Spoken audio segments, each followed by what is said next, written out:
Le métier de marchand de biens, c'est un métier qui est extrêmement simple. C'est un métier qui consiste à acheter et vendre des produits immobiliers. Donc, quel que soit le produit immobilier, on peut tout acheter dans ce métier. Donc, le but étant d'acheter le moins cher possible et vendre au prix du marché.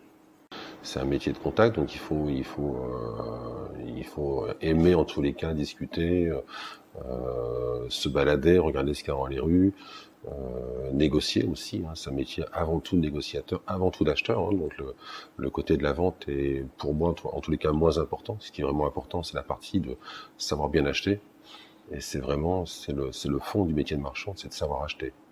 Moi, ça fait plus de 10 ans que je fais ce métier-là, et j'ai dû acheter plus de 300 immeubles dans ma vie, et j'ai toujours autant de plaisir le matin quand je me lève. C'est toujours aussi magique de pouvoir visiter, acheter, négocier. L'idée du groupement de marchands de biens, elle est venue dans un premier temps de par la formation. On a décidé de créer une formation à notre métier, au métier de marchand de biens, qui est un métier méconnu en fait, et surtout toutes les formations qui existaient, quand on regardait ça avec Thierry, qui est mon associé, étaient des formations en fait juridiques. On s'est dit c'est dommage quand même de ne pas pouvoir avoir de formation opérationnelle. Donc on a décidé de créer cette formation il y a 1 an et demi. Et au fur et à mesure, en fait, on a remarqué qu'il y avait une vraie demande sur ce métier-là, et au fur et à mesure, on a créé différents modules. On a créé une formation complète à notre métier. Et on a vu qu'il était en train d'émerger en tout cas une forte demande sur ce métier-là. On s'est dit pourquoi pas créer un réseau de marchands de biens, d'autant plus que le métier se professionnalise de plus en plus et que c'est intéressant quand même d'avoir l'appui d'un réseau pour pouvoir faire notre métier d'une manière plus professionnelle. Bon. Le contexte économique actuel est favorable au métier de marchand de biens pour 2 points. Tout simplement parce qu'aujourd'hui le contexte nous laisse une large marge de négociation, et il faut savoir qu'un marchand de biens gagne sa vie en achetant bien, puisqu'on est pour acheter des biens immobiliers et les revendre. Donc on gagne notre vie à l'achat, et aujourd'hui le contexte économique est plutôt favorable aux acheteurs.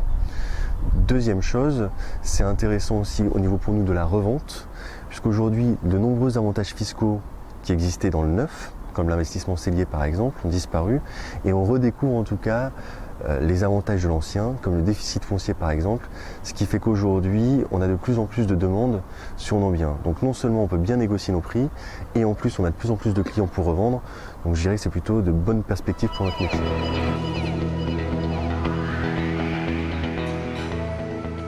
Généralement avant d'acheter une maison, en fait, on fait un peu le tour ensemble, on regarde un peu ce qu'il y a à faire dedans. Bon, s'il n'y a pas trop de travaux, parce que bon, ils aiment bien tout remettre en état, que ça soit correct. À ce moment-là, ils font leur travail de leur côté, la négociation, l'achat du bien.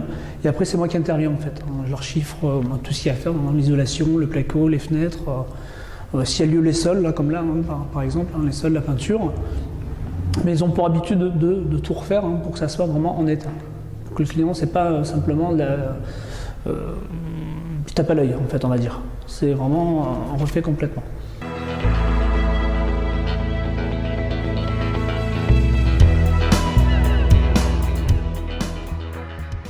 La philosophie de GMB, c'est tout simplement un groupement d'hommes et de femmes d'affaires indépendants qui ont décidé de s'unir pour être plus forts demain.